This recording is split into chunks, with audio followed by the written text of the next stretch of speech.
for telephone banking, which represents 70 to 75% of all customer calls that they receive. So we'll talk a little bit more about the benefits that some other benefits that they got from this journey.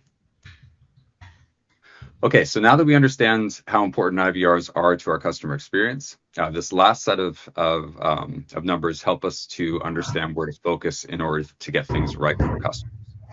So first, let's consider why customers abandon or zero out of self-service in the IVR.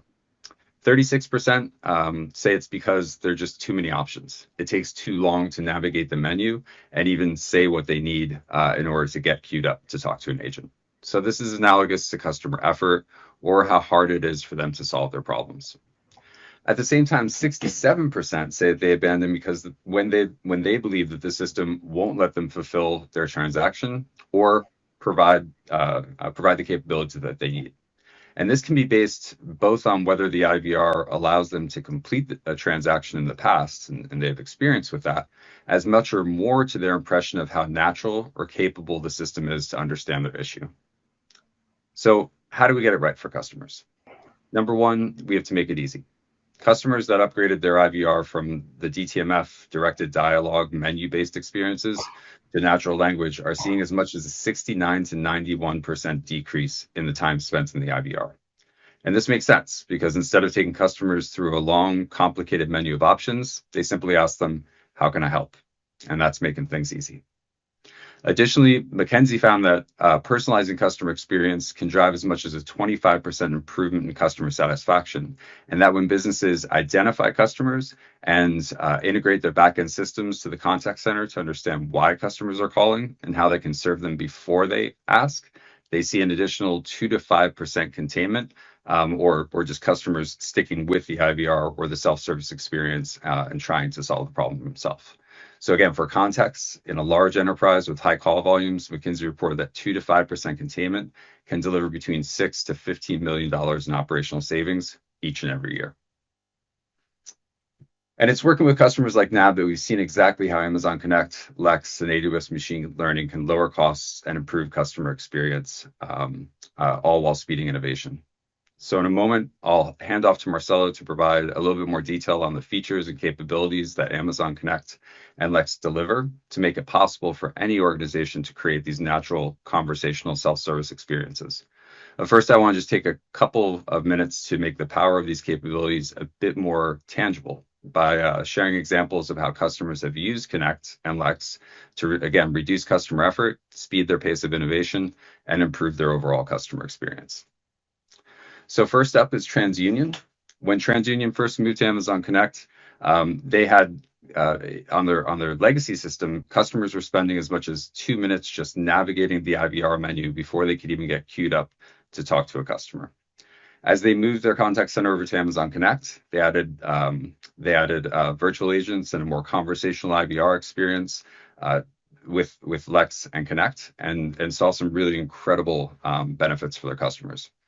They were able to decrease their transfer rate by 50%, and right off the bat, and that's just understanding more clearly what it is that their customers were asking for before they tried to send them or target them for routing to an agent.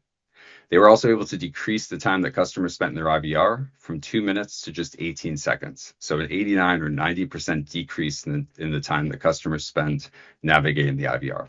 And I know I'm here talking about IVRs today, but I think all of us would agree that we don't really like to spend a whole lot of time working through those menus and trying to get to a place where we can solve our problems. Overall, this helped to save TransUnion 40% in costs, and again, more importantly, deliver a much better experience to their customers. Now, again, all this makes sense. When we're talking about reducing customer effort, our customers are seeing that 69 to 91% decrease in the average time that customers spend moving to the IVR. As they move from these sort of static, complicated, long menus, press 1 or say 1 for sales, support, etc., to just asking their customers, how can I help you? And even better, again, as we said before, integrating to our backend systems, potentially leveraging machine learning capabilities to understand the patterns of our customers or what their last interactions with the business were, and proactively offering them options to solve their problem or to get to where they need to go. So instead of going through a menu, just saying, "Hello, James, are you calling about your mortgage application?" Allowing the customer to confirm and moving them right along to where they need to go.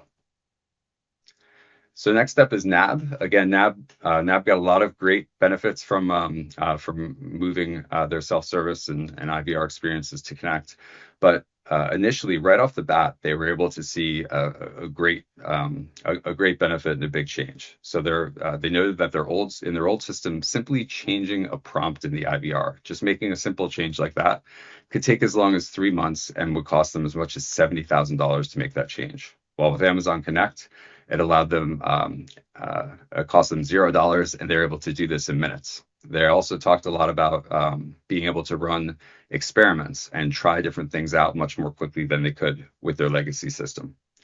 Overall, we see some similar benefits. They were able to improve the personalization and the understanding of their customers' intent when they called, and reduce their transfer rate by 18%. Overall, they received a 30 to 50% cost savings, and were able to automate 95% of all telephone banking calls and achieve an overall containment rate of about 80%. So fantastic results from NAB. And finally, Red Awning. For those of you that don't know Red Awning is a leading hospitality platform for short-term rentals. They basically provide an end-to-end technology suite and service solutions to help property managers or owners of properties to drive the reservations and manage that rental experience. One of the things that Red Awning did was they were able to deliver a virtual agent called Scarlet, as they through Connect and Lex that works on the IVR and also on digital channels. And Scarlet's able to automate a whole host of common customer queries. One of the big ones that they had seen initially was cancellations. Customers really struggle to find on these different platforms where they would rent, where they would make these rentals, how to cancel their reservation or to change their reservation. And immediately, Scarlet was able to take these over, and in less than a minute, be able to tell the customers exactly where to go, how to manage their reservations on these different platforms, and do this without getting an agent involved at all. This allowed them to provide 24/7 customer service and reduced their overall costs by 80%. Okay, so nearly all the capabilities that we're going to detail in a moment are based on customer requirements from working with customers like Redfin, NAB, and TransUnion. And we're developed in partnership with our customers and their partners.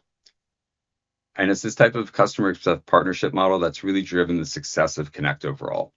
Today, Connect remains one of the fastest growing services in AWS's history. Tens of thousands of customers of all sizes use Connect to support more than 10 million customer contacts a day. And large companies such as NAB, Adidas, or Delta Airlines love being able to experiment and move with the agility of a startup, that pace of innovation, while companies with smaller customer service teams such as ChartSpan or Slice Pizza love that they can get an enterprise-grade contact center at startup prices. And again, we've partnered closely with our customers since launch 5 years ago to move very fast and iteratively deliver new capabilities. We've had over 250 feature launches since Connect itself was launched in 2017, with 147 in just the last 2 years alone. And when we focus on conversational self-service and IVR, we see the same pace of innovation.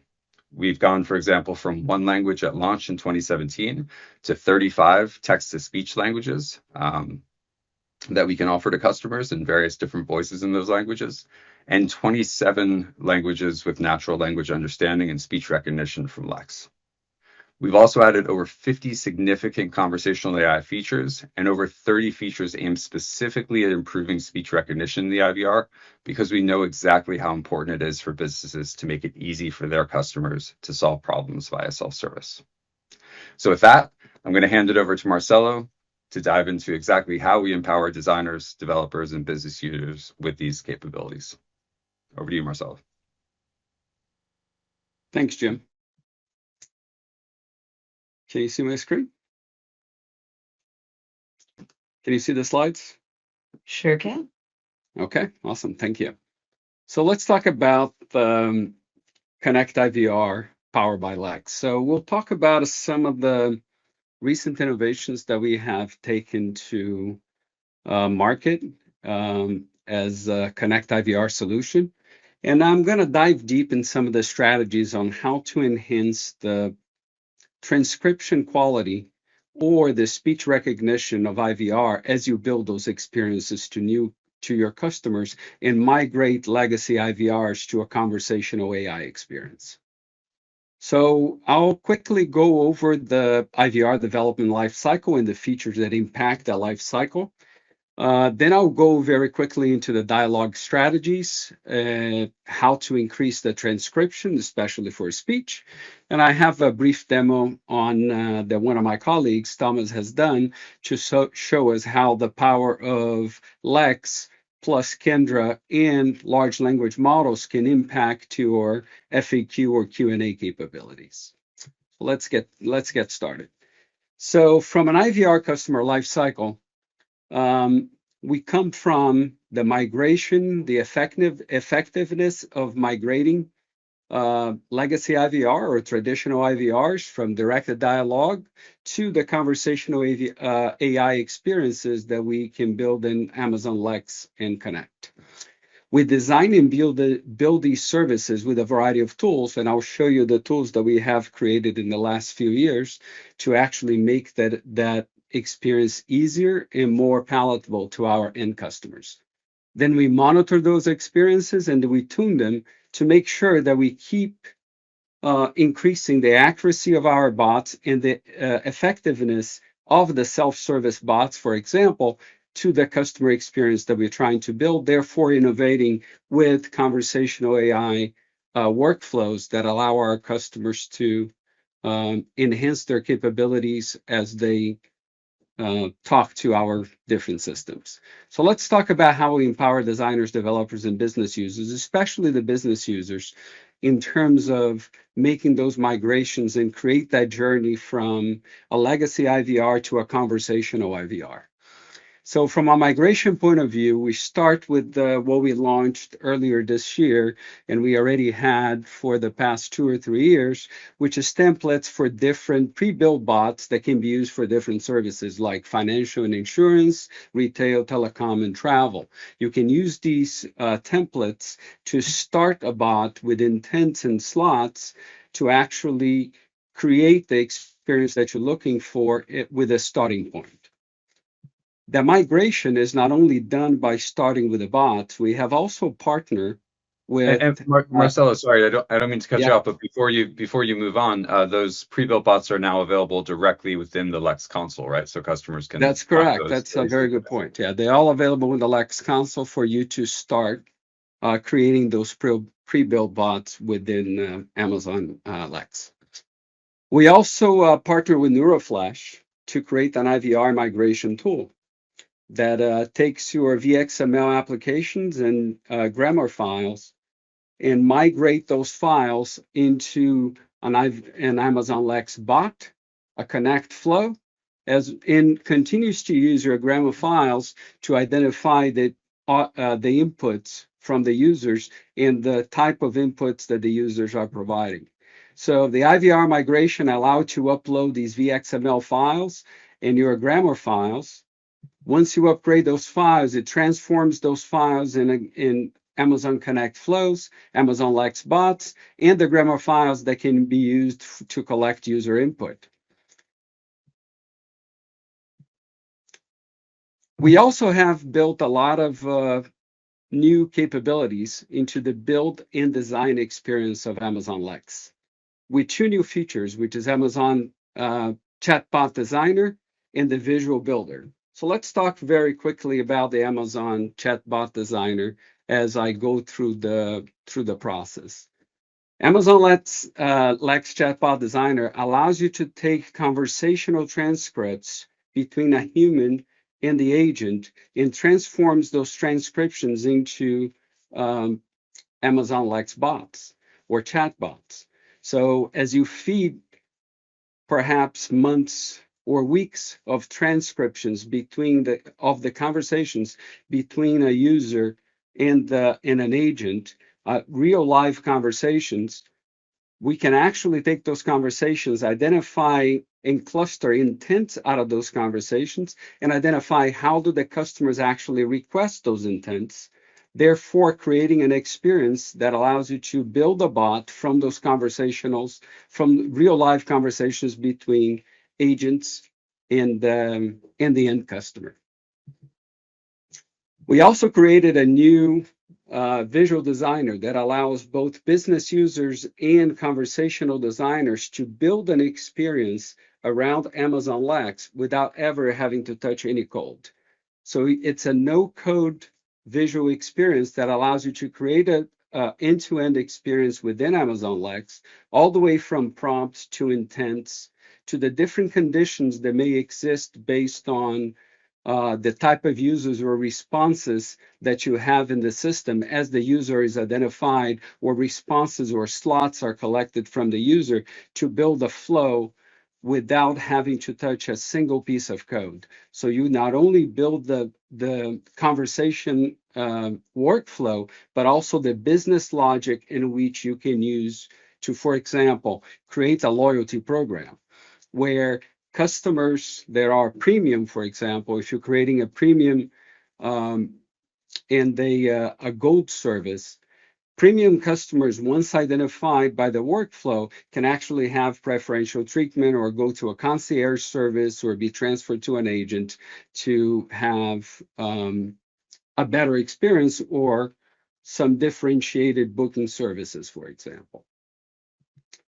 So the visual designer is super cool. It's a drag and drop type of conversational design. As I mentioned, you can build and test without creating any kind of code, purely on drag and drop, and creating the connections between the code blocks is what we call edges, and identifying the next step actions.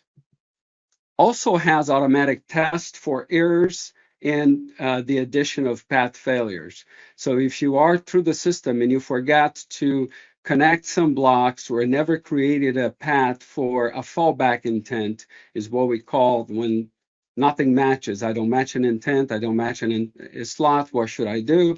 It goes to the fallback intent, which gives a behavior to an error type or failure type of scenario.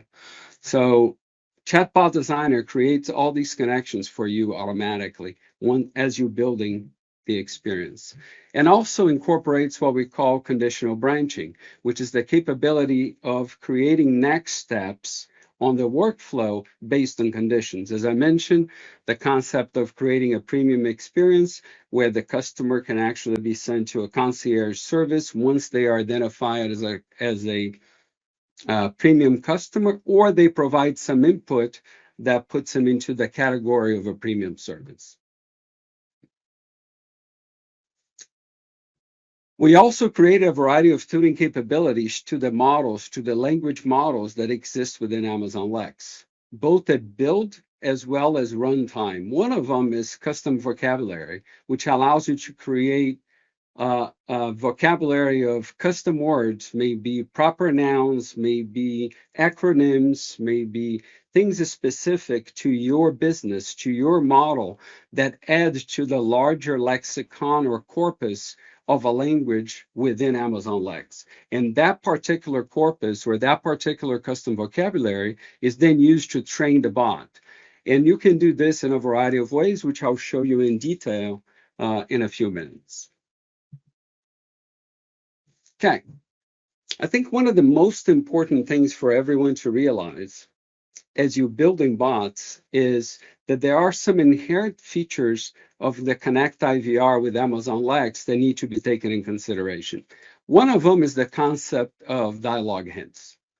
Dialogue hints is a built-in feature that you don't have to enable or create, and it's available to every customer. Dialogue hint, it's an underground Lex artifact that allows you to build contextual speech recognition. I'll be talking quite a bit about in the next few slides on the investments that we have made into the speech portion of Amazon Lex for an IVR type of workflow into these conversational experiences that start in, how can I help you? And then you may have a free form input of saying, I'd like to book a hotel and things of that nature. The reason why we made this contextual speech recognition, as you will see, is because this contextual speech, or the state of the bot, allows you to constrain the speech recognition model to a smaller set and prioritized set of domain. Let me give you an example. In Amazon Lex, we have two primary states. We have an intent elicitation state, where you're trying to elicit a particular action from a customer, or the intent of the customer. I'd like to book a hotel. And the intent is hotel booking. And in this case, there is some required inputs to book a hotel. One of them is the destination city. In this particular case, the user has uttered or has said the destination city as part of the intent elicitation. Intent elicitation is important because at that point in time, you are actually expecting the bot to be in a state that is expecting free-form inputs, meaning from a large language, you're expecting the bot to say anything that matches the entire corpus of that particular language, in this case, English, if you will, as well as the utterances that have been configured on all the different intents. So that at that point, the illicit intent at that state, the bot is either matching the entire corpus and prioritizing the utterances on the intent. When the customer says, I want to book a hotel, we identify the intent, and at that point, we switch to what's called an illicit slot, where we are adding the capability of eliciting audio inputs from the user to be able to fulfill that intent. For example, to book a hotel, you need things like destination city, check-in date, perhaps the number of dates or checkout date, as well as some sort of a confirmation at the end. So you can check in the backend systems if there are those dates are available and how you're going to book it.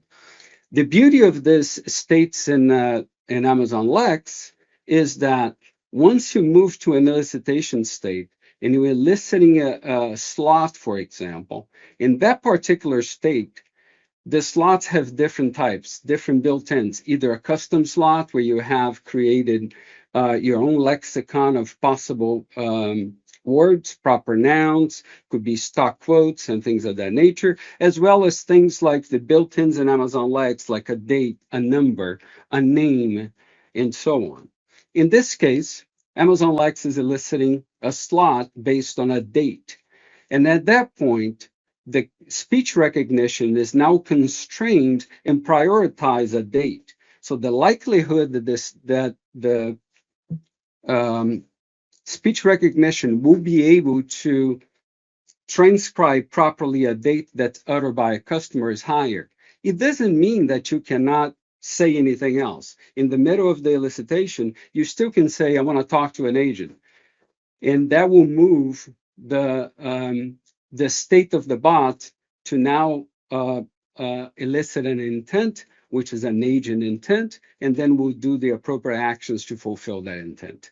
But at any point in time that you are sitting in that constrained space of a number, a date, a name, for example, instead of looking at the entire corpus of the language, you're looking at a restricted or restricted, biased or prioritized set of inputs that the system will try to match those transcripts, the voice against. So therefore, the likelihood that you have a better accuracy taking a date if the customer says April 24th is extremely large.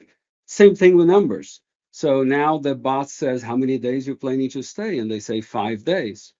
At that point, we are eliciting a slot that's expecting a number, is expecting a number slot, and it's now going to prioritize a number versus anything else.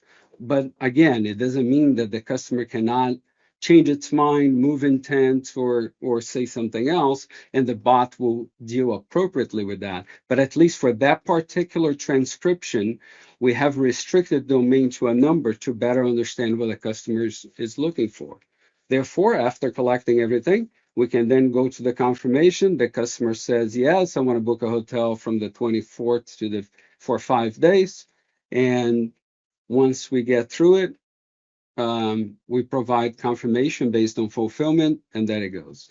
It's important to understand that from a bot point of view, dialogue hints from a business user and a designer is important to understand those states, because those states shrink the language models and the speech recognition's capability to actually do a better job of understanding an intent, which is a free-form input based on the large corpus in all the different utterances that have been configured for the different intents, versus a slot elicitation or audio input elicitation once the intent has already been recognized, to something that has been constrained to a category of a domain, like a date, a number, the name of a city, and so on. Okay, so custom vocabulary. Custom vocabulary is your capability to add to the corpus of the language for domain-specific terminology.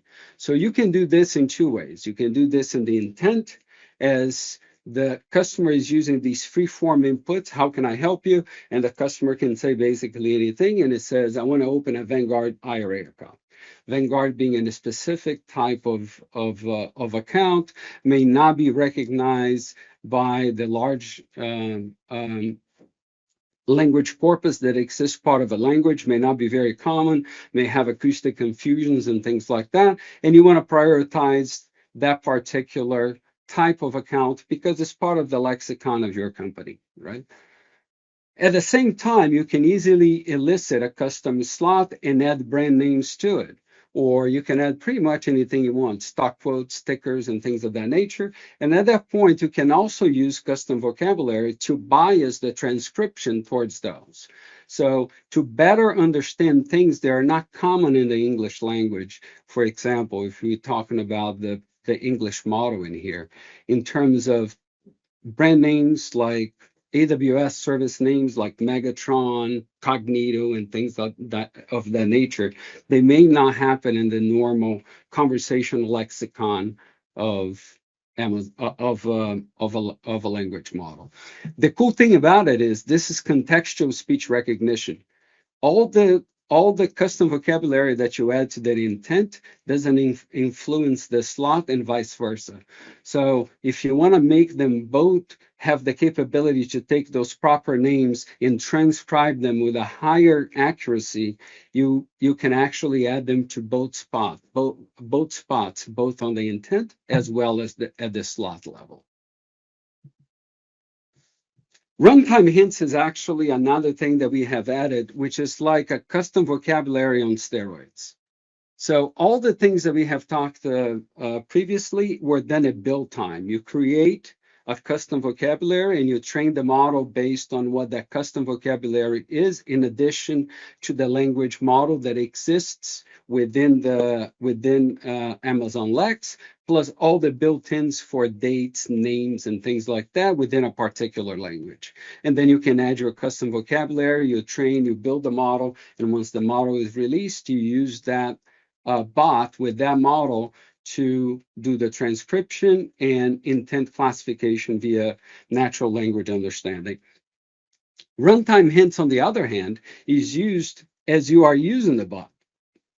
So if you want to add or confirm or validate some sort of a parameter from a customer, that you can actually do a real-time dip into a database and use that value to actually prioritize the transcription or enhance the bias on the transcription towards that value, you can do that. And this is all done at runtime. So you don't have to configure and expect that. If you have a new customer that just joined your company and has a new account number and a last name or a middle name you don't have to rebuild a bot that exists in a database or some kind of a CRM.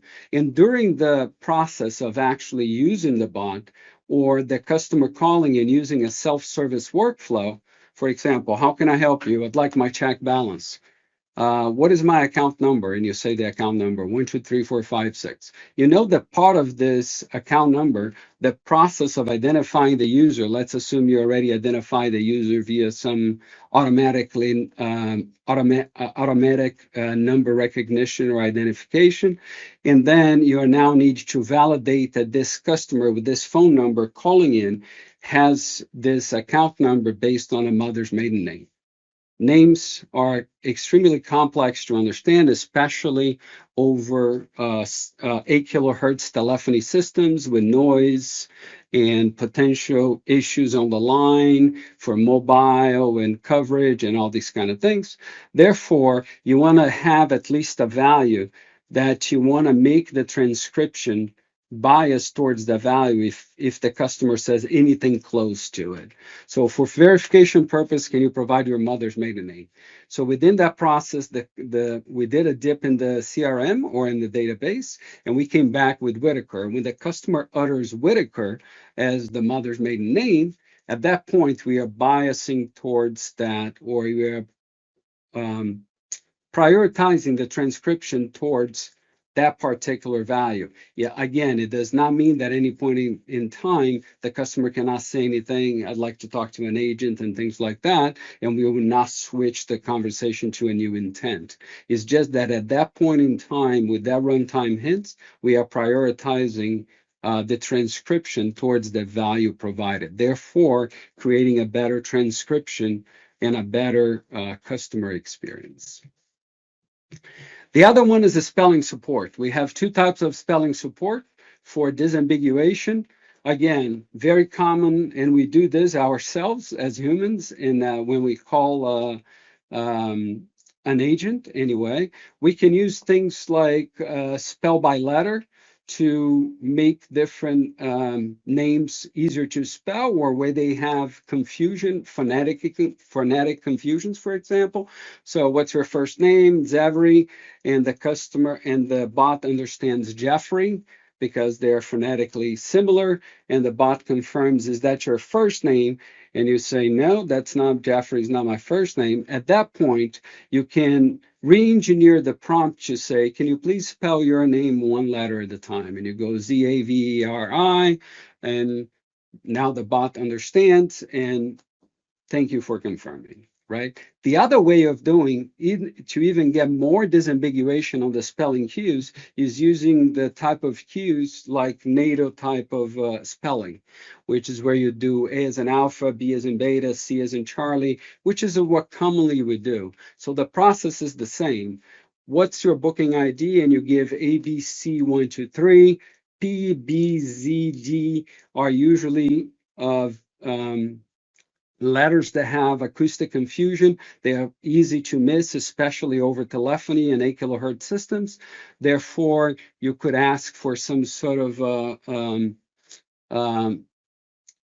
disambiguation because you have not been able to locate that particular ID. Let's assume is a reservation ID in the backend system, and the customer can be reprompted to say, hey, do a spell like A as in alpha, B as in beta, and so, and the system automatically translates the beta to B, C as in Charlie, and 1, 2, 3, and once locates the booking, it does that. All these techniques are always being used to enhance the capability of creating a better transcription and an easier user experience. We also have the concept of speech transcription confidence scores.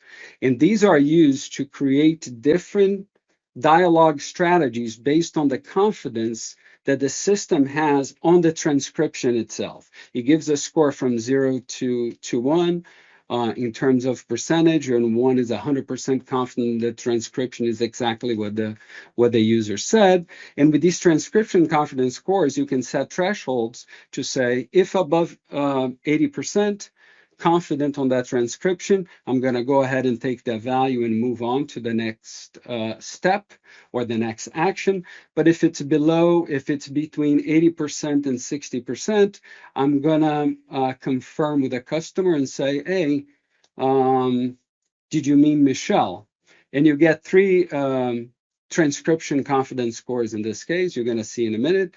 But if it's below a certain percentage, let's say below 40% confidence that what the customer said due to noise or confusion or background noise or noise on the line, whatever it might be, you can actually set the dialogue strategy to go and say, hey, can you please say that again? So creating a better and more natural experience for the customer. We have multiple transcriptions for per slot, and we give you these transcriptions into with the confidence from 0 to 1, and you see all those. One of the things that we see a lot of our customers doing, especially if they are expecting a certain input that matches either a pattern or something close to what they have in the backend system, is to use the transcriptions, especially when they are closed, like for example in 1 and 2, ABC or APCD. They are very close in confidence score, to use a database dip at that point to go and say, do either one of these booking IDs even exist? And if one of them exists, you can go back to the customer and say, did you mean APCD? And the customer says yes, and you move on to the next action. So again, you can use those multiple transcript and database lookups to do a confirmation with the user. So let's talk about the strategies for speech input. We have alphanumeric, as I mentioned, which is extremely hard, where you have letters and numbers, and again, most of the authentication and validation of account usually goes with alphanumeric numbers in terms of account IDs or some kind of a customer ID or some kind of a loyalty number, whatever that might be, in terms of how the different industries and companies authenticate the different users and validate who they are. So the first thing is to be in the right dialogue state. Using dialogue hints to either, if you have to be eliciting an input where you're going to be eliciting an alphanumeric input, you need to be on the elicit slot state, and at the same time for a slot that is built on the alphanumeric Amazon number, meaning at that point you are restricting the speech recognition model to look for alphanumeric characters, not a city name, not a zip code, and things of that nature. The other one is use regular expressions to constrain the slot capture. If you know that your loyalty numbers always start with ABC, you specify on that particular speech input that everything starts with ABC, then has 2 additional letters and 10 numbers, for example. By doing that, you remove the confusion of the first 3 letters, because they're always going to be the same, despite of what the system may actually transcribe into. It knows that the first 3 letters are ABC, and then it continues trying to optimize the transcription to the rest of the utterance from the user. We also have as I mentioned, the concept of multiple transcripts. At times, with the confidence scores coming very close to one another, you can use a database lookup to identify, hey, I already validated this user based on their phone number. Let me take a look at on their backend account what their account number is and what was provided on the input transcriptions, and identify if it's anywhere close to it. And I may ask the customer for some other information to validate what the customer is, or if I already have what I need for validation, I'll move on to the next step. And at the same time, use the spelling cues to disambiguate the customer input. If you need to have them disambiguate, and you can have spell the number, the loyalty number, for example, as well as using the NATO spelling for it. Same thing for names, but for names is a little bit different. We still use the dialogue hints to shrink the speech recognition model towards names, not to cities, not to free-form input like an intent recognition, where you may say a long phrase that can be a variety of things. We have to be in the right state and have to be using the right slot to restrict your names. And you can use runtime hints in this case to take user specific information. For example, if the customer is asking for a directory lookup and you already have the last name, but it has a bunch of first names associated with the last name, you can actually use runtime hints as you query the customer. So you're looking for Mr. Smith, which Mr. Smith you're looking for. And you go to the back end, you take all the first names of all the Smiths in the system, bring them back, and the customer says John, which is one of the 5 that existed in the Active Directory, and then you can do a proper matching and therefore move on to the next section. Again, for names, you can use the spelling support. We do that on a daily basis on our natural conversations with agents. And the same thing, use multiple transcripts with confidence scores to do database lookup and even create a more prescribed or narrow view of the speech model. We have streaming capabilities as well that we have released, which is the capability to tell the bot to make sure that the customer knows that we are working in the back end. For example, you ask for a reservation, the system is checking if a reservation exists in the back end, and you can, during the time that you're doing a back end or a database dip, the bot can say, hey, I'm still working on your request. I appreciate your patience. And at the same time, you may ask the customer, can I get your credit card number to complete a self-service purchase, for example, and the customer can say, hold on, wait a second. And the bot can wait, and when the customer comes back and say, hey, I got it, the bot can continue the conversation. All these different capabilities allow for business users and designers to create a better experience for the customers. As Jim mentioned, we have 27 languages that were created, and you can put multiple languages in a single bot that contain multiple accents or trained to multiple accents and dialects. I'm going to have a quick demo from one of my colleagues that has built for us how to build Q&A type of experience all in the same bot that can be tailored to different channels, from a text channel where you can see sources in a long paragraph about an answer, all the way to a voice channel if you're calling to have a more concise and summarized response. So let's try to listen to this. Thank you, Marcelo. Yes, I have one more thing to show you. We're adding support for large language models to our Q&A bot solution. This will make it easy for you to answer your customers' questions based on RAG, Retrieval Augmented Generation. You can still have predetermined answers to common questions, and we'll even let you use large language models to accurately match a customer's question to a known answer using something called text embeddings. For more info on that, you can check out my earlier presentation that I gave a few weeks ago at the European Chatbot and Conversational AI Summit. Check out the QR code on the screen. What we're working on now for our next release is using generative AI to answer a customer's question using your own curated knowledge instead of relying on the data that the model has been trained on. In short, a customer would ask a question using the web chat widget. The question would be sent to Amazon Lex. In our Q&A bot solution, Lex would use a Lambda function to see if we have a known answer to this question in our OpenSearch cluster. If we don't, we'd use Amazon Kendra to try to find information relevant to the customer's question. I've used Kendra to crawl the AWS documentation pages for Amazon Lex. So I'll get back some relevant information, some text snippets from that documentation. The Lambda function will then send those text snippets to the large language model and ask it to generate an answer based on my original question. This will minimize the risk of hallucinations as we provide the knowledge to use for the generated answer. Let's see what this could look like. I'll start by asking a question about Amazon Lex. What is Amazon Lex? The bot will now try to find an answer using Amazon Kendra. It will then use the information returned from Kendra and send it to the large language model to generate an answer to my original question. It will also present me with the links to the documents that the LLM used as source documents.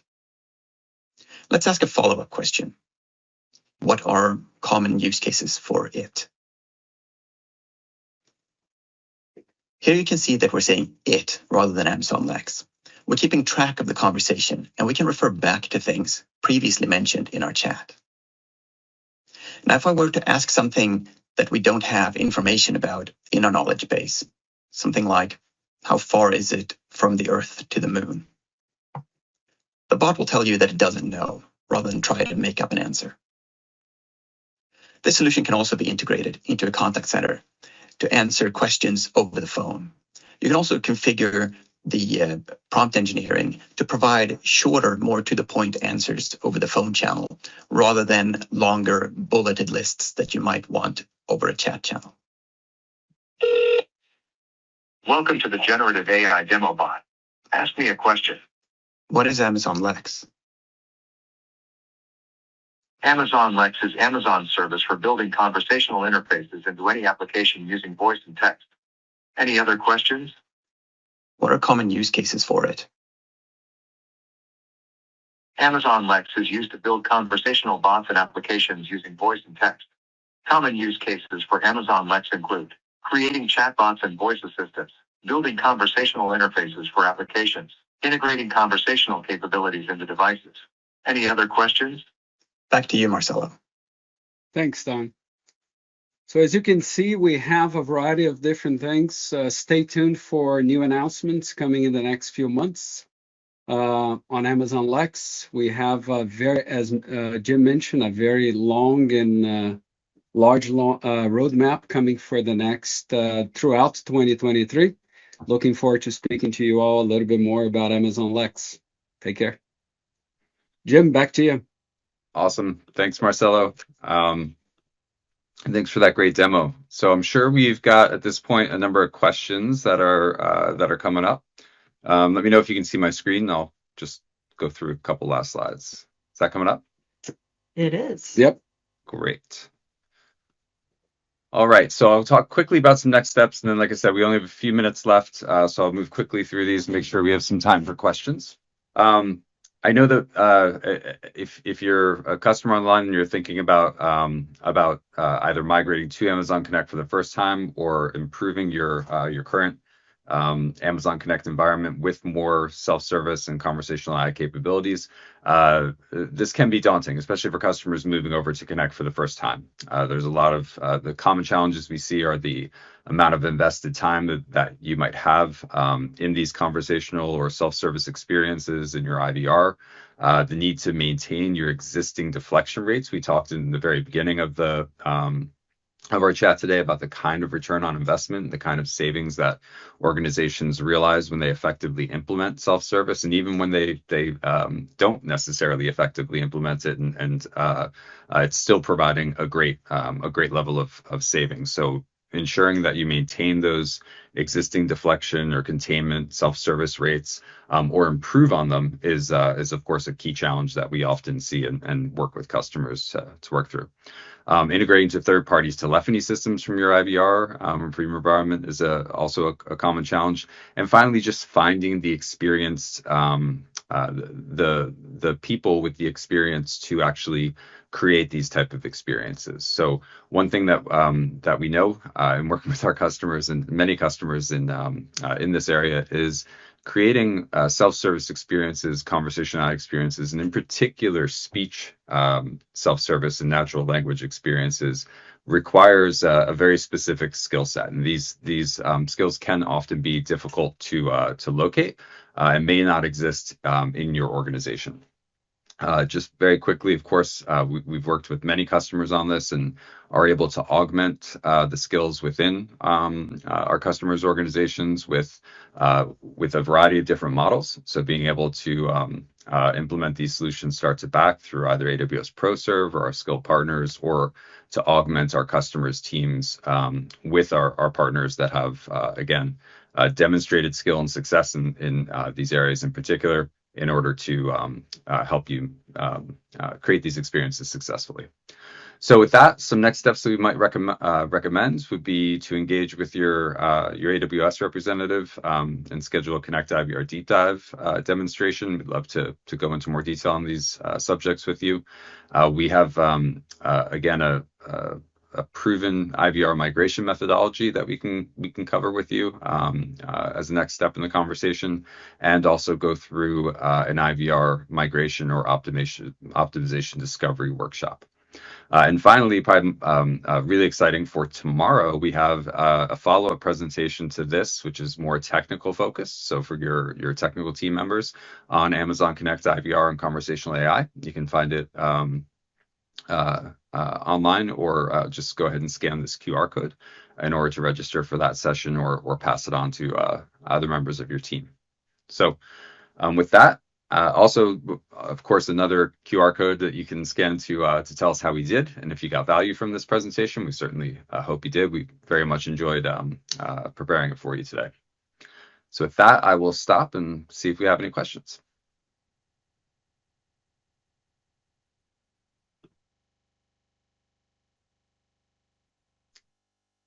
Marcel, you're on mute, my friend.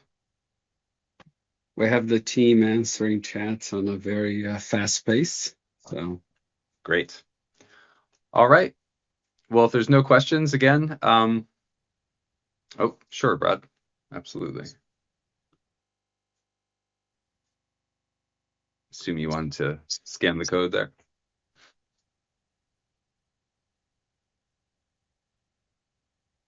Okay, well, if there's no other questions with that, again, thank you very much for taking the time to join us today, and look forward to talking to you again in the future. Take care. Thank you. Take care. Thanks, Jim. Thanks so much. Have a good one. Bye.